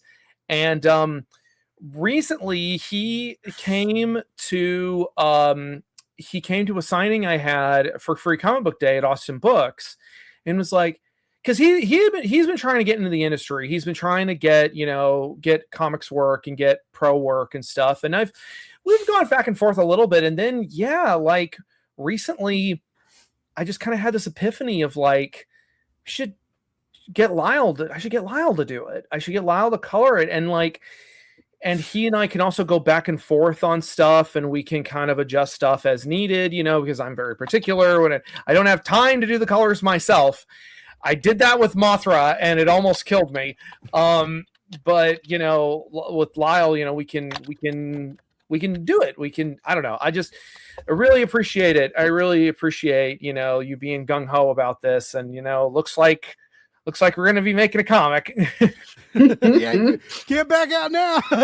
Too late. Yeah. No, I'm excited. Like I said, can't back out now, idiot. Sorry, go ahead. Well, just seeing what you two have done together, like already, I'm so excited to see more art and stuff come in. By the way, shout out to Stoney Williams, another great indie creator. Stoney, I miss you, Stoney. He's quiet. He's quiet on social media these days. Manzilla shouting out, we broke 6K. Appreciate you for paying attention. Drew says the Mothra comic colors were sick as hell. It was a pretty book. I will admit. You've mentioned this a couple times now, and I did want to ask you. So we kind of talked about how you did these amazing IP work. You love kaiju. You've got to draw so many of them now. But like, what's it like? Okay, because you've made pictures of Godzilla. You've made splash pages. You've made covers and stuff, right? Well, now you're making this thing that's you. You're making your own monsters. You're building your own world. You're changing Texas. You obviously have like a lot of love and passion for your home state, right? And now you're kind of playing with its history right now. Like, does this feel like? I'm going to tell you a quick story, and I'll see if this is how you feel like. When I was a kid, my dad and my parents forgot my birthday one year, okay? It ended up being the best thing ever because my dad got off work, took me to Toys R Us, and bought me every Ninja Turtle toy that was out. We went like up and down the aisle, throwing like the Technodrome, the sewer play, everything got it. And it was like the most amazing experience of my life. I had no idea that they forgot my birthday until I got older and smarter. Right. Wow. But it was just this blew my mind. And I feel, is that like what you're feeling right now? Like you're going up and down the toy aisle and someone's just like, I'll buy all this for you, Matt. Like this is all yours now. That's actually a really interesting analogy because my grandma was, for lack of a better term, an enabler when I was a kid, and it's one of my love languages is gift giving. Lori can attest to this, but I get a lot of it from my grandma. And I think that's because she didn't know how else to show love. But like, for example, I would go sometimes for my birthday, sometimes it wasn't. And I'd like go visit her, or she would come by the house, and there would be like a pile of Godzilla toys. And I remember when the 1998 Godzilla movie came out, I came home, and when we knew that the toys were going to be at Toys R Us, and I got home from school, and it was like on my bed, floor to ceiling, almost not that high, but really stacked high of toys from that movie. And I still like that shelf there on my this little shelf here is like a bunch of the Godzilla stuff that she had gotten me over the years. Like that's mostly her. And so I think there is a little bit of that feeling of like, oh my God, people are just like giving me money. But it's different because now I have to earn it. Now I have to make good on it, which was always the plan. It's just now it's real, and it's becoming very, very real as the minutes tick by that don't F it up, Matt. Because that was what actually a bit of it. So this is one of my favorite shirts. This was a South by Southwest exclusive shirt given out when they had an exclusive screening in 2014 of the original Godzilla with Gareth Edwards in attendance, who's the director of Godzilla 2014. And he was there promoting the film, and they were giving these shirts out. And it was like one of those, like, so I thought it was appropriate for today. But Gareth Edwards had a similar experience where he was basically given Godzilla 2014 after having done his little indie movie Monsters, and he actually talked about how it was such a like it's this amazing gift, but then this crushing responsibility, because I think he like blabbed to like a airport security guy that, oh, he's like, oh, what are you in town for? And he's like, oh, I'm making the new Godzilla movie or something. And the airport security guy was like, don't F it up. So that's kind of now the audacity to say, like, could you imagine like being at like a Comic-Con or something and waiting in line, and you like Tom King's signing for promoting like a new book or something, and you're like Tom King's writing Green Lantern, or this isn't real, I'm making it up, but like you're like, oh, you're writing Green Lantern, don't fuck it up, Tom. Like, could you imagine like having the audacity to say that? No, I mean, it's probably, I can imagine in that case it's kind of like, because in 1998 Godzilla was kind of a bit of a turkey. I mean, it's got a lot of nostalgia now because there's a whole generation of fans that grew up with that version of the character. It's got an amazing soundtrack, like a phenomenal soundtrack. Yeah. And it's also just an entertaining. It is an entertaining movie, you know. It was made by people who like didn't care about Godzilla. So, but so after that, you know, you pass it. It gets passed over to this new guy who's this new kid from England who's just like, you know, I don't know. I'm just kind of overwhelmed right now. I'm having a lot of feelings.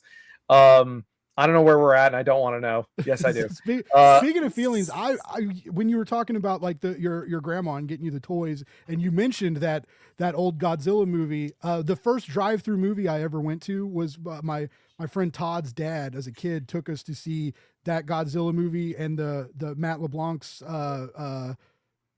the space Lost in Space. So we saw this like double feature, and like I'd never seen the original Lost in Space. My dad used to show me the black and white Godzilla films when I was a kid, and so like I knew about Godzilla, but I never did hate that movie, and I don't know if it's because like of that, if that was like my first drive-through movie experience and it was really cool and I was with my friends and it was like a cool night, and then like, but I've watched it again.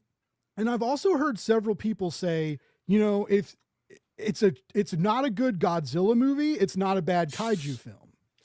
And so like you kind of seem like you don't hate it. It sounded like, and I was kind of curious what your thoughts on that were. I mean, I have a lot of strong opinions about it, but my opinions are like, it's like asking Trey Parker and Matt Stone what their politics are. Like, it's just all over the map. And so the extremely short version is that it's, you know, the people making it know how to make a movie, and they made a fairly entertaining movie that moves at a good clip, and it's got some cool stuff in it, and it's, you know, it's very watchable. The problem is that the people who made it, you know, Dean Devlin and Roland Emmerich, they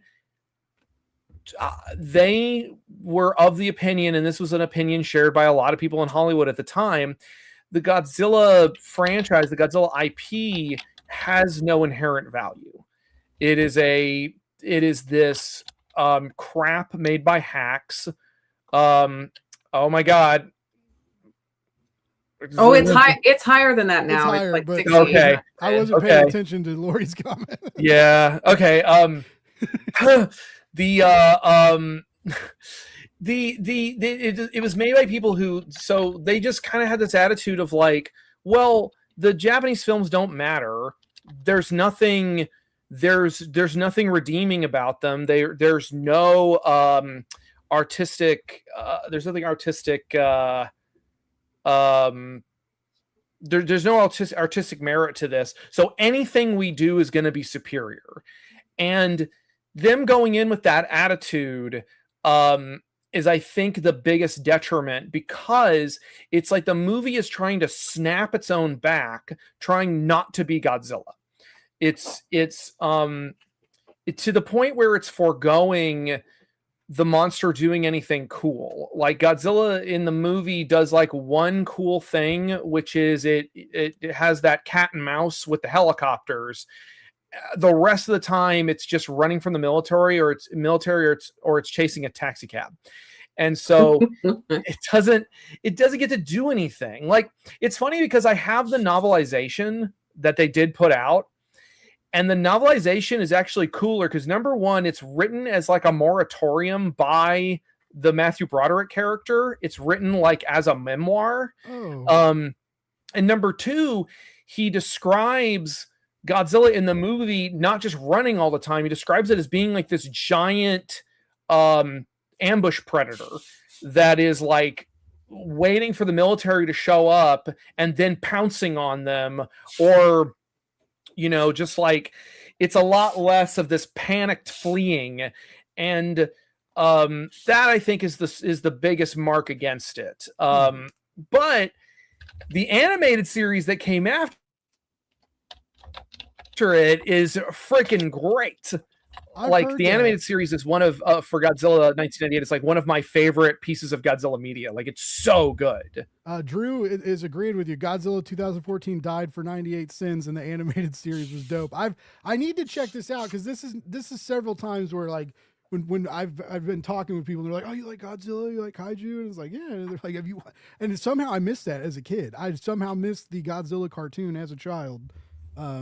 It's made by the same studio that made the Men in Black cartoon, and also the Extreme Ghostbusters, like the Ghostbusters Legacy series and stuff. And the Jackie Chan Adventures. They made a couple of different, like, pretty cool cartoons, and like, it's really, and honestly, Godzilla the series, the animated series, there's a lot of that in State of the Monsters. There's a lot of DNA from that show in this comic because there's just an approach to it where a lot of the monsters are very unique to the regions they come from. Like, there's a giant mosquito that comes out of the Florida Everglades. There's a giant there's a giant like a thorny devil sort of monster that's in Arizona. There's they do a really good job of like making monsters feel very regional, and that's kind of that kind of was one of the things in the back of my head while I was working on this. Nice. I'm trying to find out. I don't think it's streaming anywhere. Oh, wait. It's not streaming anywhere. You can get it on DVD from like Godzilla.com. And I think there's some episodes on YouTube, but they're varying quality. Like, the quality is kind of all over the place because some of it is like second generation VHS rips. But they've got it on DVD. It's pretty easy to find on DVD, I believe. But it's highly recommended. They do a really good job with it because it's like about some of the characters from the movie continue on into the show. And the main character finds a baby Godzilla and from that survived the movie and kind of winds up raising it almost like it's his giant horrible son. And so that's the motivation, like, keep Godzilla in the show, is that he thinks of Nick, the main character, as his as part of his family. So that's why he's always around. So it's really good. I'm gonna have to track it. Vector agree. Lyle agrees. He got it on DVD as a kid. Loved it a ton. Really, hey, maybe we could do a stretch goal. We'll do a live watch of the first 3 episodes of the animated series with commentary from Matt and Lyle, taking us to school about what it was like growing up with kaiju. And I might be moderating a panel on Godzilla the series at Godzilla Fest next month. So nice. That because I'm actually friends with some people who worked on it now, which is another thing that's friggin' weird about this life that I've brute forced for myself, is like I'm friends with people who made the cartoons that I watched as a kid. Like, I don't know how to feel about it. Crazy. Yeah. It's very weird. Lori, what's your experience with kaiju and big monsters? Like, because like when I got into anime, like me getting into anime was Gundam, and then once you like find out about giant robots, like the giant monsters are very closely behind, and then you find out that like there's also stuff with giant monsters and giant robots together, and that's even crazier. But like what kind of got you into big monsters?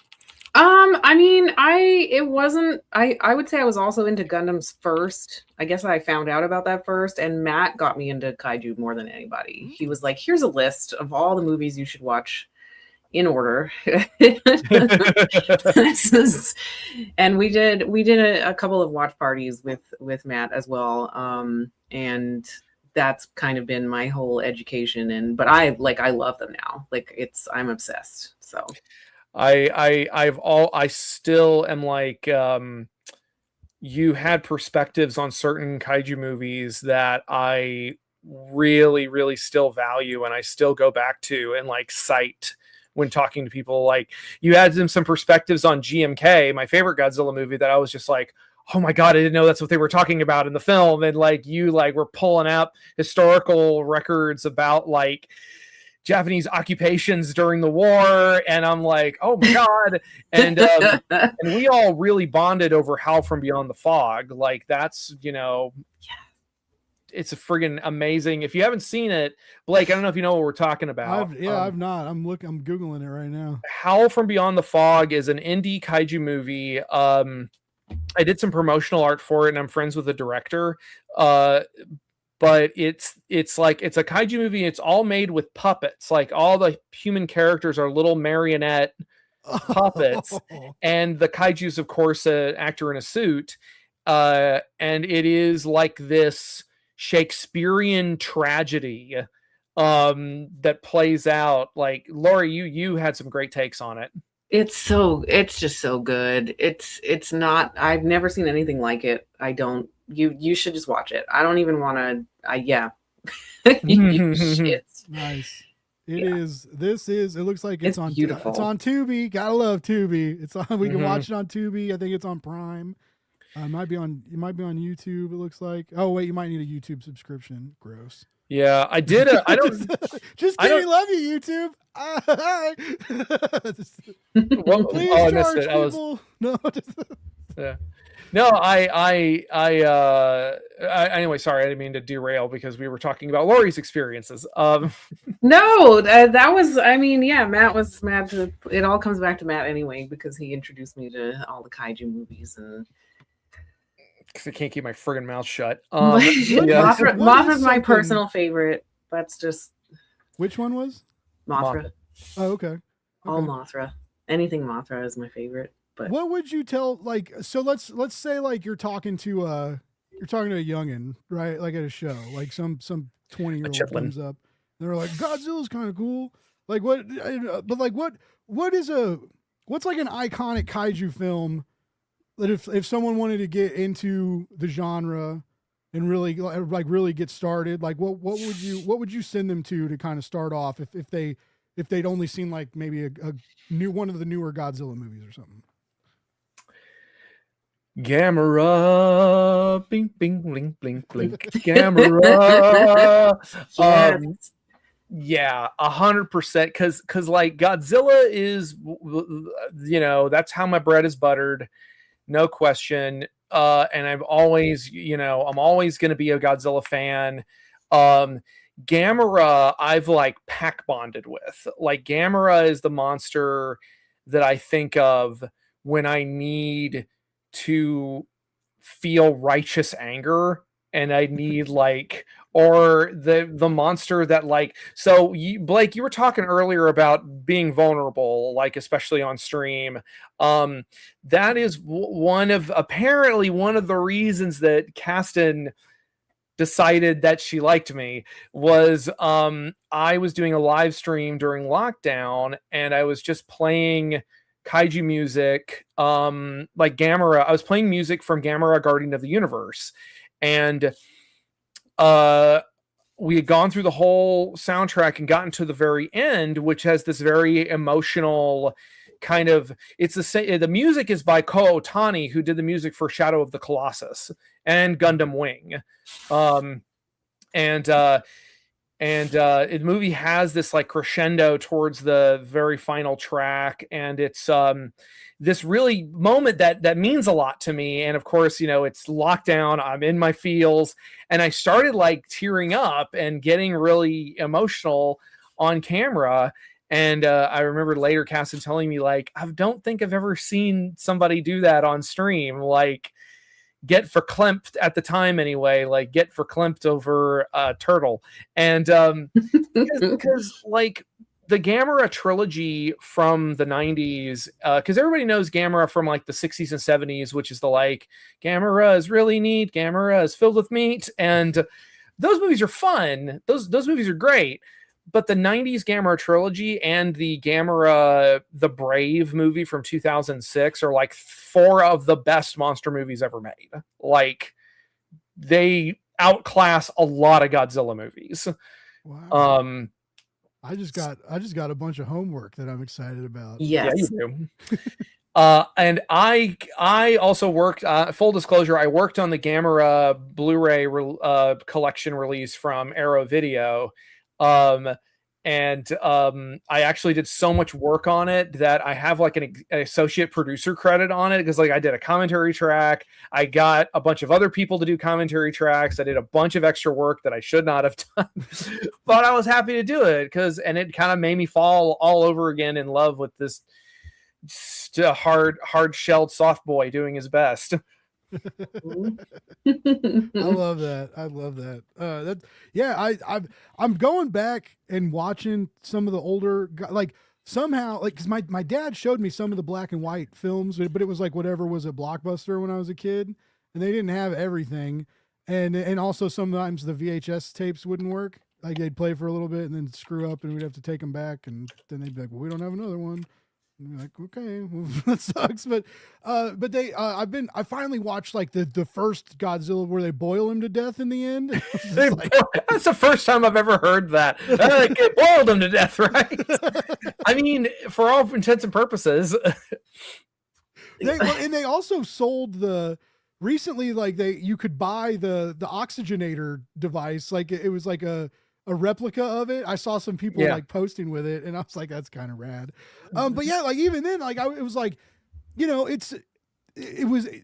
was slower and it was different, right? And obviously, like the special effects are very, very different, but there's still mysticism to behold there, right? And and also like, so you forget. So I remember the first time I saw like him in the suit, right, where when you see like there's a human underneath this, and you forget sometimes, and like there's that one image of he's like smoking a cigarette and he's got the head off, like and you like see stuff like that as a kid, and it just you're like, whoa, I didn't even like consider that.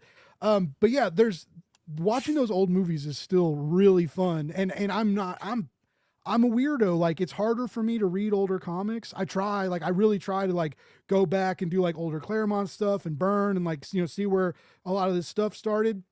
And it's some of it is a slog to read. I've had that same experience with going back and watching like old horror movies, but these old Godzilla movies are just, they're fun. They have like a fun factor. They're still good. Yeah. And that a lot of people doesn't get. And yeah, the acting's not terrible. When you consider the special effects and how it's practical and like all the stuff they did, like even that's still kind of impressive when you're like, oh, like they built these buildings for this dude in a costume to shove over, right? Like it's very cool, and they're very fun to watch. So yeah, I definitely have a lot more kaiju films to experience, but I'm definitely putting this trilogy on deck, because I feel like a fraud now because I haven't watched this and I'm running your campaign. Like, this is bad. This is bad for marketing. I'm sorry, Matt. I'm really sorry, man. I didn't mean it. You've screwed us, man. Like the number starts going down. People just start sucking their money back. We would be funded by now if you'd seen these damn movies, Blake. Like I'm definitely, what I'm hoping to do is, if I have time, I'd love to do like little updates to the campaign that basically are like the inspiration map for State of the Monsters, and the Gamera trilogy is definitely on that map, because the creative team for those films is kind of legendary now. Like, they were written by the writer of the original Ghost in the Shell movie. The director was Shusuke Kaneko, who at the time was kind of an unknown, but he kind of these movies kind of put him on the map, and then he later directed my favorite Godzilla movie, which is GMK, and then the special effects were actually directed by Shinji Higuchi, who is he was a storyboard artist from Neon Genesis Evangelion, and then he later went on to co-directed Shin Godzilla and directed Shin Ultraman. So Higuchi, and he also directed those live action Attack on Titan movies that I think are kind of underrated. Yeah. Are kind of like these, because they're actors in suits, like they're cool miniatures and stuff, but everybody poo-pooed them because it's not like the manga. It's not like the manga. Yeah, I don't understand how adaptation works. Oh, I shit myself. It's a very intense fan base, Attack on Titan. I've found. I got shamed because I still haven't finished it, but I started watching it, and I don't get a lot of time to watch series and stuff, so I usually eat. Like I'm eating a meal when I'm watching something, and it's very, very next to impossible to watch if you can't speak Japanese, to watch manga or watch anime in Japanese while you're like trying to shovel stuff into your mouth before you have to get back to work for Lori before she yells at you too much. I'm just kidding. But like people were like, "Oh, you're watching it and you're watching it dubbed." Like, oh my god! And it's like, give me a break, okay? For one, don't gatekeep stuff, but it's they just have it's an intense fan base, I found. Oh yeah. Like I've stepped into that a couple of times on social media, which is a problem. Like, just because like dubs, especially, it felt like there was a middle period where dubs were garbage. Yes. But like nowadays, dubs they get real people. They get like big names to do a lot of for the bigger anime. I mean, like, I saw them come in at Planet Comic-Con, like when they bring these American voice actors in, and people go ape shit for them. Yeah. So someone tell me why I'm trash for listening to a dub when there's lines of people waiting to get their autograph. These elements don't add up, Matt. There's something's not right. Well, yeah. Well, like back in the day, you're talking about like the older kaiju movies, the older Godzilla movies, when it was actually a very expensive process to dub. Like, and it's still an expensive process to a certain extent, but at the time, it's actually interesting because before Godzilla, the biggest Japanese film internationally was Rashomon. And in America, it had opened in America, and it mostly was an art house theater thing. This is like the early 50s or something. And it was, it maybe made like a couple $1,000s. I remember somewhere it was like maybe $20,000 was the total gross. And granted, this was back in the 50s. This was the 40s and 50s. That, it's not like the money it is today, the inflation and all that. But Godzilla was sort of seen as something different. It was like the American producers were like, this has a lot of potential, but we've got to make some alterations for the American audiences to kind of like bring them in. So that's when they got Raymond Burr, and they really didn't change that much. They trimmed some stuff out mostly for pacing issues, but the American version is fairly respectful of the source material. It's mostly Raymond Burr describing what's happening. But it has a really chilling opening of like this bombed out, destroyed vision of Tokyo. And it just has Raymond Burr saying like, this is Tokyo, once a city of 8 million people. Now there's only a few. And like and that movie like blew every other international film at the time out of the water. Like that movie, I think it made like $2 million, which by comparison to what Rashomon had made, it was the biggest opening for a Japanese film ever in America. It is because of Godzilla that we have Japan has international pop culture relevance. It's because of Godzilla. And I think that a lot of anime fans don't like that. And I have broader theories about anime fans not liking Japanese live action, but I'm not going to get into it. But yeah, like I just think that's kind of crazy. I think that's amazing that because it shows you that adaptations can work. Adaptations can work to the benefit of a production. Cowboy Bebop is still one of the best dubs ever made. In some cases, some people prefer it to the Japanese version. Yeah. Cowboy Bebop is another thing that has a little bit of DNA in State of the Really? Monsters. Oh, okay.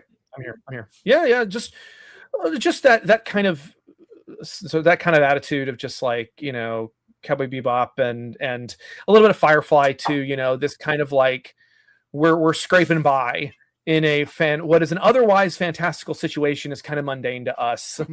And there's a little bit of the Bebop crew in Texas Titan Tours, little rowdy little cast of characters. I love that. You seem to be pulling from like all the best kinds of inspiration. Like you're just like everything you say, like I really did, like I also grew up loving these things that like everything you tell me, whether it's like in our work chat or here on this live stream, it's just I do not understand how anybody can not be excited about this, like listening to Matt talk about stuff. By the way, there is some confusion in the chat. Blake, what are you doing live on a Tuesday during the day? I know. We will still be live tomorrow. These launch parties, right? It's not really a Blake's Buzz thing. It's a collaboration with the EXP. I mean, I'm hosting it, so it's kind of our thing. But it's a deal. We're kind of exploring it, and we're kind of because during the day the EXP has open blocks, right? And so we've some of the people behind the EXP have been wanting to do more things with Kickstarter and creators, and this is the thing we're tinkering with is hosting launch parties during the day. So it's like right now we're beaming from 2 different YouTubes, 2 different Twitches, Instagram, Facebook, and that's it. Oh, and yeah, so we're multi-streaming to lots of places, spreading indie comic love, spreading kaiju love, like just it's just something we're playing with. So yeah, I will be live tomorrow night. Don't worry. But that's also why I'm not eating hot dogs. This is a professional work thing. I don't eat hot dogs during work meetings. God, I love a hot dog. Love a hot dog. A couple, I still don't really know how it happened, Matt, but a few months ago, I started eating hot dogs on my show. And so like basically I interview indie creators, and when I get them start talking about stuff and I just start eating hot dogs while they're talking, and it usually throws them off and it's kind of funny. But my views went up. And so now like every week I eat like 3 or 4 hot dogs on the show. And I thought about it, and it's not like I only eat hot dogs on Wednesdays. I like hot dogs. I was like, man, my hot dog intake is ridiculous. I'm thinking about the hot dog cart guy from The Simpsons. It's like, Marge is just like, what do you follow my husband around? And he's like, lady, he's putting my kids through college. That's basically me. I do have I talked about having like a thermos with like boiling water, like having like being at like a comic convention and handing out hot dogs.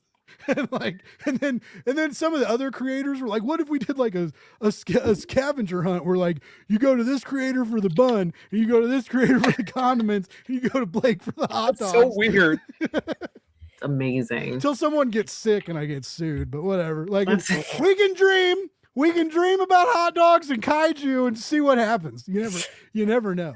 I feel like you just described my life. God dang. I know I'm not supposed to be looking, but we're so close, guys. So close. 83 backers, $7,220. Folks, we were gonna just have this be an hour, but we've been like we're rambling on to see if we can make this happen. Can we get $280? I know math. We have stretch goal plan. We have stretch goals planned, like really good ones. Yeah. There's some cool stuff that Matt's excited to to bust out and surprise you with. And I will a little teaser. It would be some of those extra pages we mentioned earlier. The book could depending on what happens in the next couple weeks, the book could get even bigger, even wilder, even crazier. It's Kaiju Craziness on Kickstarter. Well, we don't want to do 3Ks probably, These but freaking things are everywhere. They're all over my studio. I know. I'm so jealous of your collection. The first time I met Matt, Lori was like, "Hey, like we're gonna have a meeting about this new Kickstarter we're running." I was like, "Okay." And she said, I didn't know it was you either. She said like, I'm pretty sure she said my buddy Matt. We're running my buddy Matt's campaign. I want you to hop on this meeting. So I hop on this meeting and it's freaking Matt Frank. And he's got like this kaiju army of figures behind him. And I was like, I was not expecting this. It was very excited. Yeah. That is a lot of them. Sorry. There's a lot of them. Yeah. I have one of every version of Godzilla from 54 all the way down. It actually boomerangs around over here to the most recent stuff. So that's like the one thing I've been super duper OCD about, is getting them all lined up. And yeah, I mean, it's funny because this is actually pared down. Before like a storage unit that's just full of toys, that'd be amazing. Well, I didn't want to do that. I had a bunch of, because I mean, like, again, we're being vulnerable. I have some impulse control problems, and I've had to curtail that in recent years. Cass has been a big help with that as well. I've also been talking about it in therapy. But this sort of stuff still does bring me joy. Like, I got this little guy at Kaiju Go. It's a little horned lizard kaiju from, I think it's Pepper Cup Toys, or it's Studio Kabuto. And it's just such a lovely little, like, green little kaiju boy. And I love him immediately. Cute. He's so cute. And it's funny because he is a horned lizard, a Texakage, and I remember somebody, I think I talked to the creator of it, and I was like, "Oh, I'm sorry, I know you're making a horned lizard monster," and I'm just like, "It's Texas, like we got these, these guys are everywhere." And then I wanted to show this off. This is a Turok dinosaur hunter toy. What? It's watch this. Oh, that's sick. Yeah, I'm so jealous. It's very, and I found this at the flea market, the antique shop that we went to after Kaiju Go. And it was like, to hear Caston say it, she was like, "Matt, you literally jumped up and down," because I got him. And I got the T-Rex and the Bionatops, and all that's left is the Spinosaurus, of course, the rarest and most difficult ones to get. But yeah, like, it's just so good. It's so good. Do you play video games, Matt? Oh yeah, like they're doing a new Turok. We haven't seen it. I'm pretty stoked for it. Yep. Because I still remember going. I got an N64 after everybody. But going over to my buddy, the same buddy whose dad took us to see Godzilla, oddly enough, but nice. Going over to his house, playing 4-player Turok on a like 12-inch TV. Like all four of us are like just trying to off each other, running around. Like that was some good times. I was very excited. I also never knew that the Dynamite, there were comics. That's something I've been wanting to go back and check out. As some of the old Turok comics. And some of them aren't that old. Some of them are like in the last 10, 15 years. But I mean, I have not read any of the comics. It's well, that's where it started. It started as this comic series, and they're old. They've been around for a long time. I want to say like they were like Silver Age. Let's see. I played Turok 2 a lot when I had an N64 as a kid. 1954, same as Godzilla. Wow. But yeah, and then I kind of, like Turok was always kind of in the background a little bit, and then in recent years I kind of got more into it because I'm like, it's this like super dope Native American superhero franchise, and there's dinosaurs in it, and yeah, I'm really excited for the new one. I do a Let's Play channel called Rage Select, and I've been doing that for actually I did the math recently. I think I've been doing it for 11 years. I know. I don't care for it. But no, but we have a lot of fun, and we've played a few Godzilla games, and mostly I'll go on there every couple of weeks or a couple of months, and Jeff will try to find a game for us to play. And I definitely want the Turok game to be. I really want to play that one on mic. I think that will be a lot of fun. Yes. Yeah. But yeah, the comics are sick. They start off with just Turok in the Lost Land or whatever he calls it, and because he doesn't know what a dinosaur is, I think he calls them honkers because they make some weird. But it was made before there was a lot of common knowledge about dinosaurs. I think there are stegosaurs that fly. Because they just flatten their plates and they glide. I think that's Turok. But yeah, no, I love these guys immediately. The T-Rex has the original Turok on it, and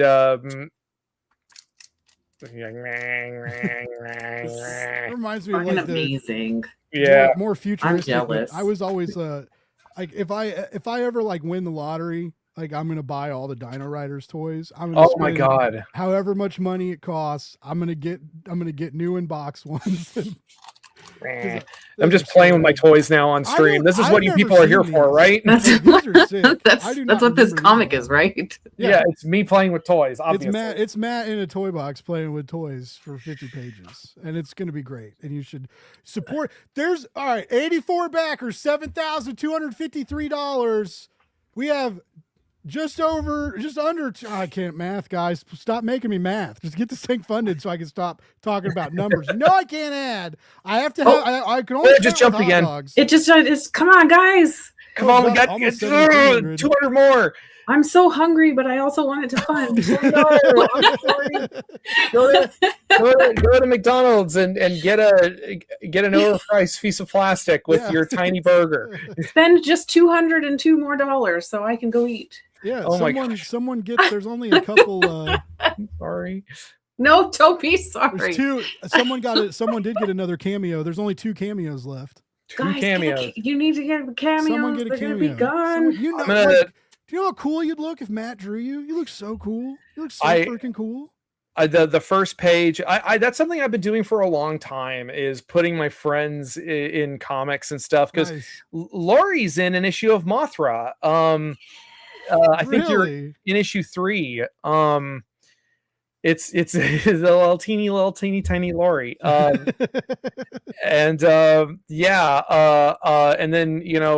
Godzilla Rulers of Earth, the comic I did for 2 years, that one has a bunch of cameos in it. I need to do a screenshot of the cameo appearance tier and post about it and be like, yo, how many we have? We have 2 left. 2 left right now. Yeah, you got 8 people are gonna have to put in this book so far. Yeah, there will be at least one big cool kind of splash page situation that I think I'm gonna be plugging people into. I've got a cool plan for that. I think people are gonna really enjoy it. They better, or I'll find them. I'll find them and make them enjoy it. You will like this comic. Can you use a hot dog as a weapon? Can we threaten that? I mean, if you eat as many as I do, it's going to kill you. So I guess they're a weapon. No, I was picturing more like nunchucks or something. There are so everybody sends me hot dog everything reels, even if it's AI. I It is gross, but I let my friends. I'm just like, whatever. You're trying. It's, you're sending me hot dog content. I know the thought was pure, even though it's like blatant AI slop. But there is a. I got so many because I have a couple buddies with 3D printers, and there's a 3D printed hot dog nunchuck like deal you can get, and it's so stupid.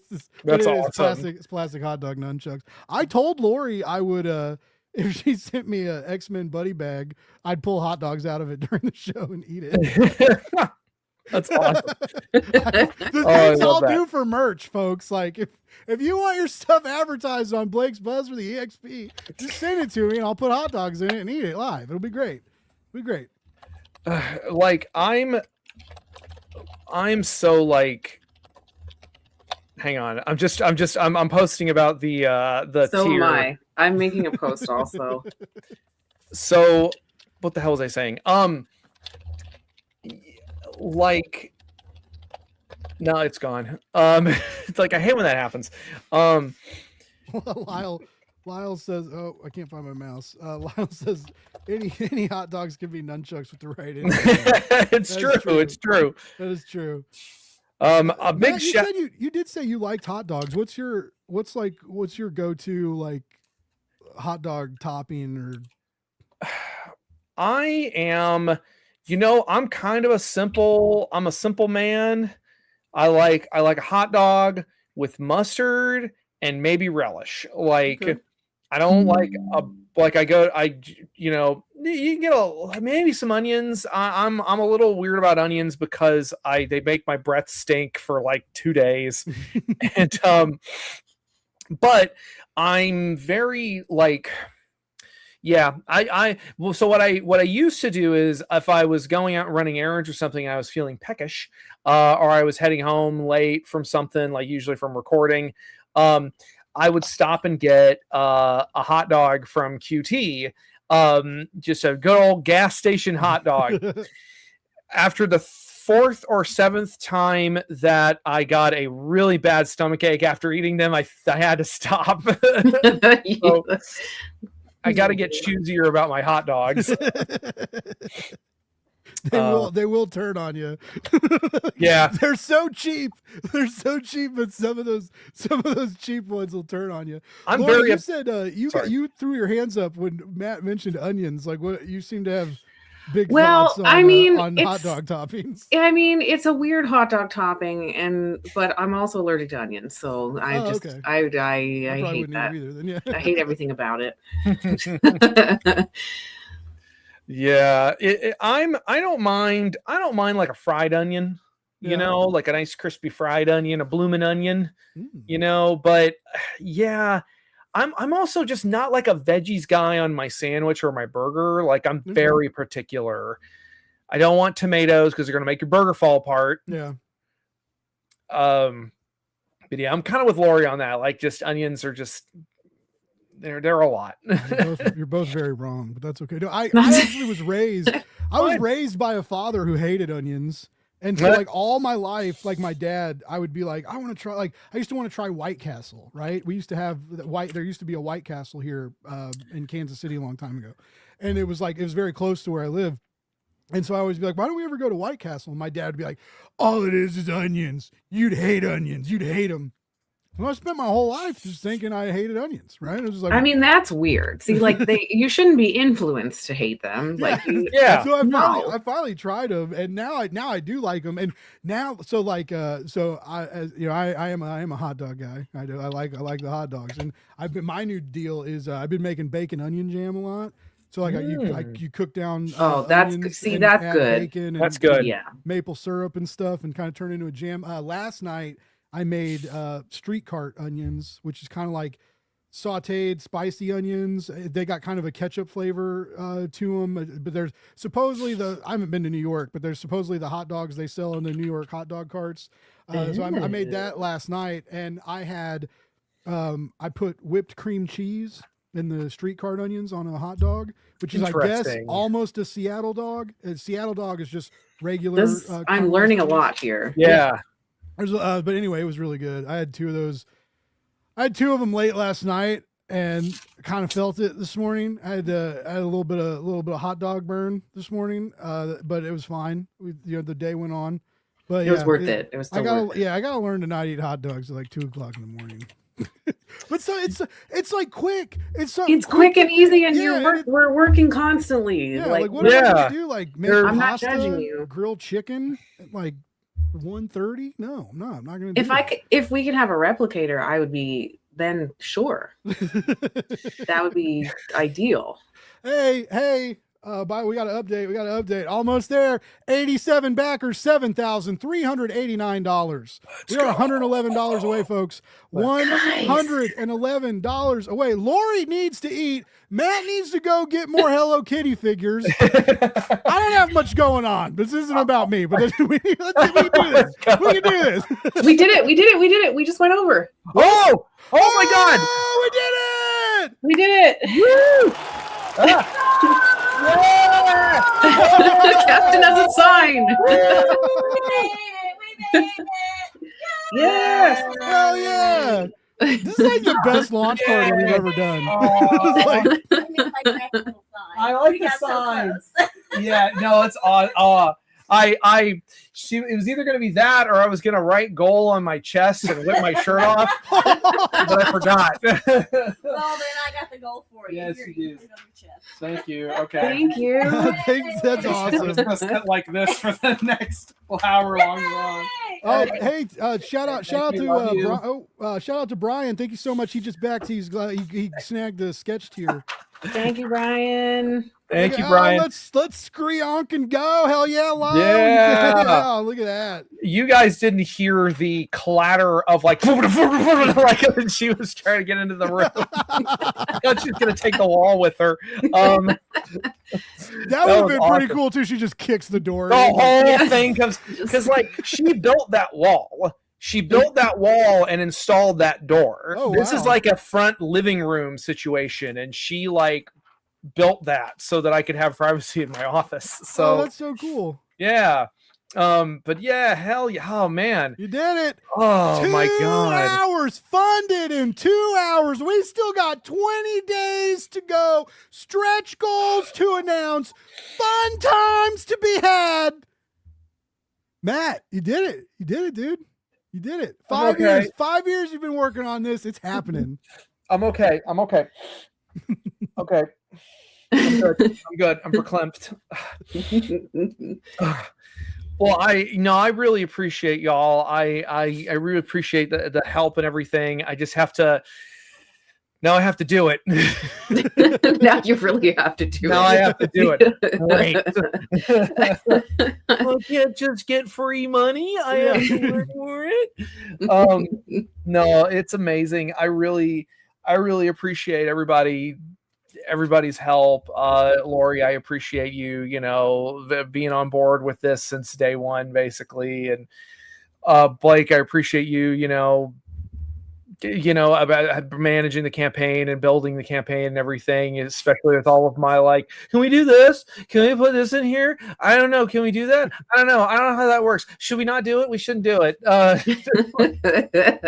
That's what Lori and I are here for. Even I'm gonna boost Lori and I for a second, but like that's one of the best things we offer, right? Like Matt has been in the industry for a long time. He's been drawn for a long time. He knows how comics work, but like Kickstarter is a different animal. And yes, you can get on Kickstarter. You can do everything yourself. If you could write, draw, letter, edit, put the book out there, do everything solo, build all your graphics. There are a lot of people that do all that. There are a lot of people that don't have a team.